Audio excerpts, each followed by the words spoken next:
সারা দেশে এই মুহূর্তে আলোচনার কেন্দ্রবিন্দু লালমনিরহাট জেলা প্রশাসক কার্যালয়ের নির্বাহী ম্যাজিস্ট্রেট তাপসী তাবাসসুম উর্মি। চাকরিবিধি লঙ্ঘন করে ফেসবুকে উস্কানিমূলক পোস্ট দিয়ে হইচই ফেলে দিয়েছেন এই নারী। এই ঘটনায় প্রথমে তাকে ওএসডি ও পরে সাময়িক বরখাস্ত করা হয়।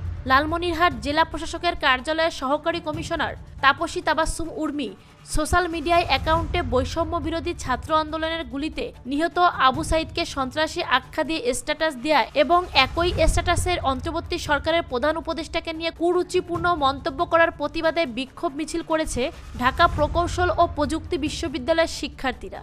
সোমবার রাত 7:30টায় ডুয়েট ক্যাম্পাসে এ বিক্ষোভ মিছিল করে সাধারণ শিক্ষার্থীরা। বিক্ষোভ মিছিলটি ক্যাম্পাসের বিভিন্ন সড়ক প্রদক্ষিণ করে ডুয়েটের প্রধান ফটকে গিয়ে সমাবেশের মাধ্যমে শেষ হয়।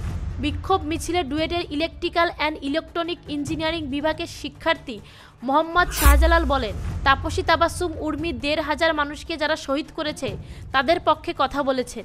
এদেশে শহীদ আবু সাইদের বিরুদ্ধে কথা বলা মানে জুলাই বিপ্লবের 1,500 শহীদের বিরুদ্ধে কথা বলা।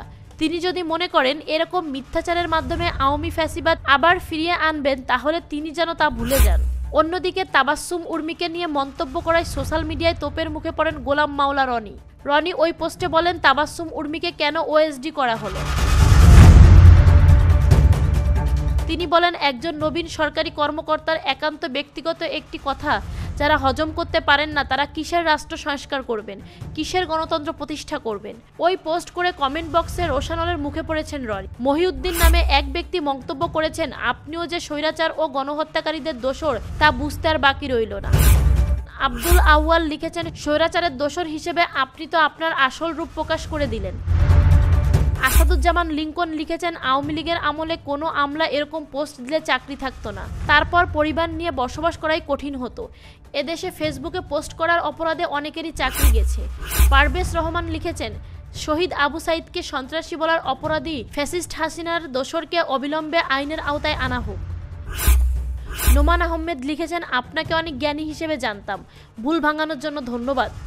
শনিবার নিজের ফেসবুকে তাপসী তাবাসসুম উর্মি লেখেন, সাংবিধানিক ভিত্তিহীন অন্তর্বর্তী সরকারের প্রধান উপদেষ্টা বলেছেন রিসেট বাটনে পুশ করা হয়ে অতীত মুছে গেছে। রিসেট বাটনে ক্লিক করে দেশের সব অতীত ইতিহাস মুছে ফেলেছেন তিনি।